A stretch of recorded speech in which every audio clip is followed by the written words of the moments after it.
আমরা সবাই জীবনের কঠিন সময়ে ভগবানের দিকে ছুটে যাই, মন্দিরে যাই, প্রার্থনা করি, চোখ বন্ধ করে বলি, হে ভগবান, আমাকে বাঁচাও, আমাকে একটা রাস্তা দেখাও।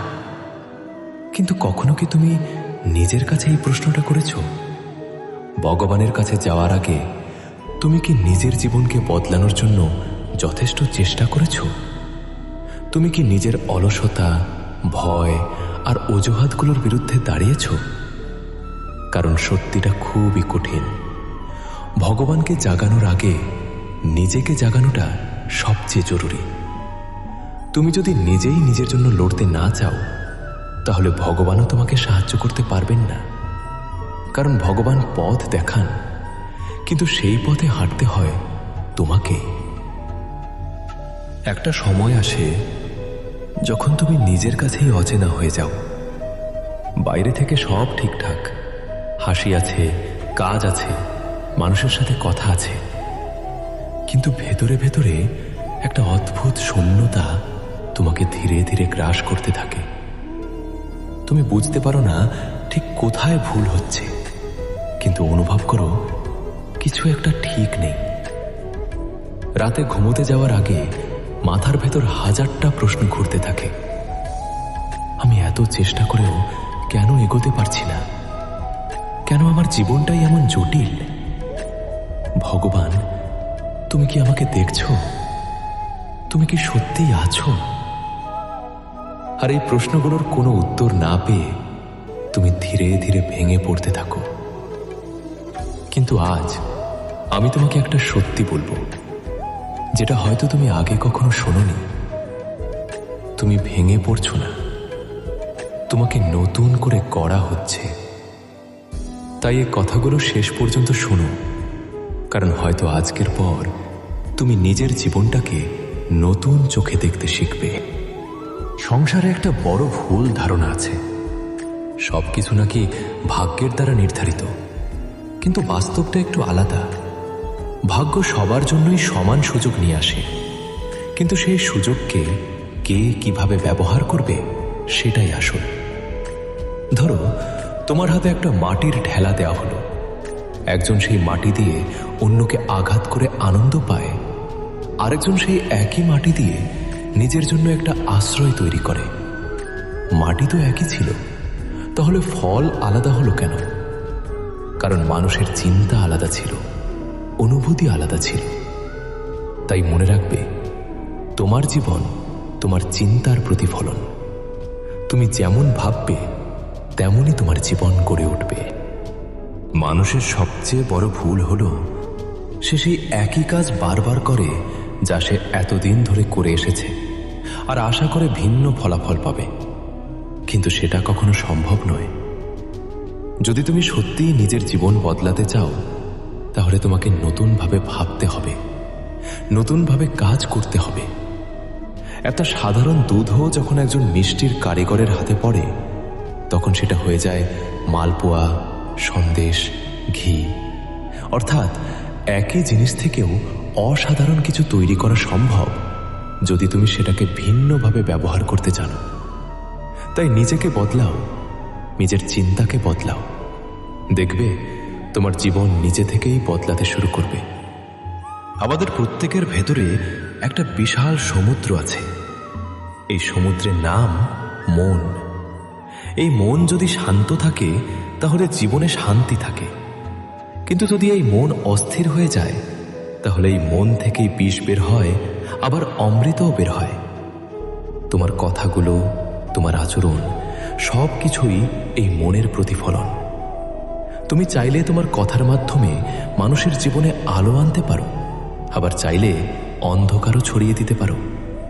তাই প্রতিটা কথা বলার আগে নিজেকে জিজ্ঞাসা করো, আমি যা বলছি সেটা কি কাউকে ভালো রাখবে? কারণ শব্দের শক্তি অদ্ভুত, এটা ভাঙতেও পারে, গড়তেও পারে। তুমি কি কখনো ভেবেছ একটা হরিণ কেন সিংহের সাথে লড়াই করে না?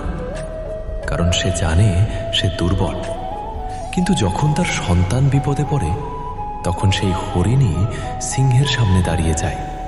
কেন? কারণ ভালোবাসা তাকে ভয় ভুলিয়ে দেয়। ভালোবাসা এমন একটা শক্তি যা একজন দুর্বল মানুষকেও অদম্য করে তোলে। তাই যদি তোমার জীবনে ভালোবাসা থাকে নিজের জন্য, নিজের স্বপ্নের জন্য, তাহলে তুমি কোনোদিন হারবে না। তুমি পড়ে যাবে, কষ্ট পাবে, কিন্তু আবার উঠে দাঁড়াবে, আর সেটাই তোমার জয়ের শুরু। এই পৃথিবীতে একটা তিক্ত সত্য আছে, যতক্ষণ তুমি উপকারী ততক্ষণ মানুষ তোমার পাশে থাকে। যখন তুমি দুর্বল হয়ে পড়ো তখন অনেকেই দূরে সরে যায়। এটা শুনতে খারাপ লাগে, কিন্তু এটাকে অন্যভাবে দেখো। মানুষ তোমার কাছে আসে কারণ তুমি তাদের জীবনে আলো আনতে পারো, তুমি তাদের সাহায্য করতে পারো। এটা কোনো দুর্বলতা নয়, এটা তোমার শক্তি। তাই কাউকে দোষ না দিয়ে নিজের শক্তিটাকে চিনতে শেখো। একটা শুকনো পাতার কথা ভাবো। একসময় সেটা গাছের অংশ ছিল, সবুজ ছিল, প্রাণে ভরা ছিল। তারপর সেটা শুকিয়ে গেল, ঝরে পড়ল। কিন্তু এখানে কি তার শেষ? না, সেই শুকনো পাতায় মাটিতে মিশে সার হয়, আর সেই সার থেকেই আবার নতুন জীবন জন্ম নেয়। তাই তুমি যদি জীবনে পড়ে যাও, ব্যর্থ হও, তাহলে সেটা শেষ নয়, সেটা নতুন কিছুর শুরু। মানুষ বলে যেমন সঙ্গ তেমন স্বভাব, কিন্তু এটা পুরো সত্য নয়। কারণ ফুলের পাশে কাঁটা থাকে, কিন্তু কাঁটা কখনো ফুলের মতো সুবাস ছড়াতে পারে না। কেন? কারণ তার স্বভাব বদলায়নি। তাই নিজের স্বভাব বদলাও, নিজের চিন্তা বদলাও, তাহলেই তোমার জীবন বদলাবে। প্রতিজ্ঞা, এই ছোট শব্দটার মধ্যে অসীম শক্তি আছে। কিন্তু সব প্রতিজ্ঞা ভালো নয়। যদি কোনো প্রতিজ্ঞা অন্যের ক্ষতি করে, তাহলে সেটা ভেঙে দেওয়া উচিত। কারণ সত্যিকারের ধর্ম হলো সেটাই যা সবার মঙ্গল করে। একটা ছোট বীজ ধীরে ধীরে একটা বিশাল গাছে পরিণত হয়। তাই ছোট কাজকে কখনো ছোট ভাববে না। আজকের ছোট প্রচেষ্টা আগামীকালের বড় সাফল্যের ভিত্তি। অনেক সময় আমরা চুপ করে থাকি, ভাবি এতে সমস্যা মিটে যাবে, কিন্তু অনেক সময় চুপ থাকা ভুলকে আরো বড় করে তোলে।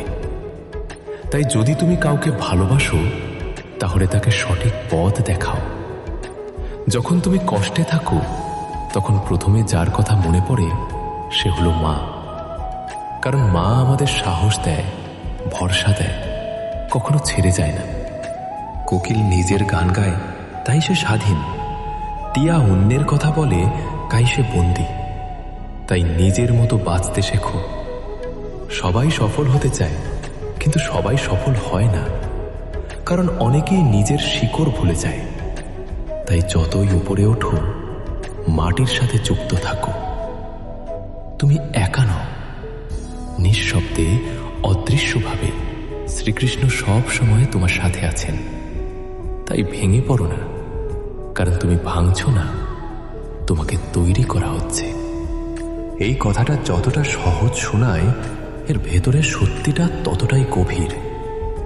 কারণ আমরা যখন কষ্ট পাই, তখন আমরা শুধু কষ্টটাই দেখি, কিন্তু কষ্টের পেছনে লুকিয়ে থাকা শিক্ষাটা দেখি না। আমরা ভাবি সব শেষ হয়ে যাচ্ছে, অথচ ঠিক সেই মুহূর্তেই আমাদের জীবনের সবচেয়ে গুরুত্বপূর্ণ পরিবর্তনটা শুরু হয়। তুমি যদি কখনো লক্ষ্য করো, দেখবে যখন তোমার জীবনে সবকিছু সহজ ছিল, তখন তুমি খুব একটা বদলাওনি। কিন্তু যখন কঠিন সময় এসেছে, যখন তুমি একা হয়ে গেছো, যখন তুমি ভেঙে পড়েছ, ঠিক তখনই তুমি নিজের ভেতরের শক্তিটাকে চিনতে শুরু করেছ। তাই কষ্ট কখনোই তোমাকে ধ্বংস করতে আসে না। কষ্ট আসে তোমাকে নতুন করে করতে। শ্রীকৃষ্ণ কখনোই সহজ পথ দেখান না, তিনি সঠিক পথ দেখান। আর সেই পথটা অনেক সময় কঠিন হয়, কারণ সেই পথেই তোমার উন্নতি লুকিয়ে থাকে। তুমি যদি সবসময় আরামে থাকো, যদি সবকিছু তোমার ইচ্ছে মতোই চলে, তাহলে তুমি কখনোই নিজের সীমা ভাঙতে পারবে না। তাই জীবনের প্রতিটা চ্যালেঞ্জ আসলে একটা সুযোগ, নিজেকে আরো শক্তিশালী করার, আরো পরিণত হওয়ার। তুমি আজ যে সমস্যার মধ্যে দিয়ে যাচ্ছ, হয়তো সেটাই তোমাকে আগামী দিনে এমন জায়গায় নিয়ে যাবে যেখানে তুমি আগে কখনো পৌঁছাতে পারোনি। তাই নিজেকে প্রশ্ন করো, তুমি কি এই কষ্টের কাছে হেরে যাবে, না এই কষ্টকেই নিজের শক্তিতে পরিণত করবে? কারণ পার্থক্যটা এখানেই। একই পরিস্থিতিতে কেউ ভেঙে পড়ে, আর কেউ সেই পরিস্থিতি থেকে উঠে দাঁড়িয়ে নিজের গল্পটা বদলে দেয়। তুমি কোনটা হবে সেটা পুরোপুরি তোমার সিদ্ধান্ত। শ্রীকৃষ্ণ সবসময় তোমাকে দেখছেন, তুমি কিভাবে চেষ্টা করছো, কিভাবে পড়ে গিয়েও উঠে দাঁড়াচ্ছ, কিভাবে কষ্টের মধ্যেও হাসার চেষ্টা করছো। তিনি তোমার প্রতিটা চেষ্টা দেখছেন। আর বিশ্বাস করো, কোনো চেষ্টা কখনোই বিফলে যায় না। আজ না হোক কাল তার ফল তুমি পাবেই। যদি আজকের এই কথাগুলো তোমার হৃদয়ে একটু হলেও জায়গা করে নেয়, তাহলে নিজের জন্য একটা কাজ করো। আজ থেকে নিজেকে আর কখনো দুর্বল ভাববে না। প্রতিদিন সকালে উঠে নিজেকে বলবে, আমি পারবো, আমি লড়বো, আমি জিতব। এই বিশ্বাসটাই তোমাকে বদলে দেবে। শেষে শুধু একটা কথাই বলবো, যদি তুমি সত্যিই নিজের জীবনটা বদলাতে চাও, তাহলে আজ থেকেই শুরু করো। আগামীকাল নয়, একদিন নয়, আজ, এখন থেকেই। কারণ সময় কারোর জন্য অপেক্ষা করে না। যদি এই কথাগুলো তোমার মনে একটু হলেও শক্তি এনে দেয়, তাহলে ভিডিওটা লাইক করো, চ্যানেলটা সাবস্ক্রাইব করো, আর কমেন্টে লিখে দাও রাধা রাধা। তোমার এই একটাই শব্দ হয়তো আরেকটা মানুষের জীবনে আলো এনে দেবে।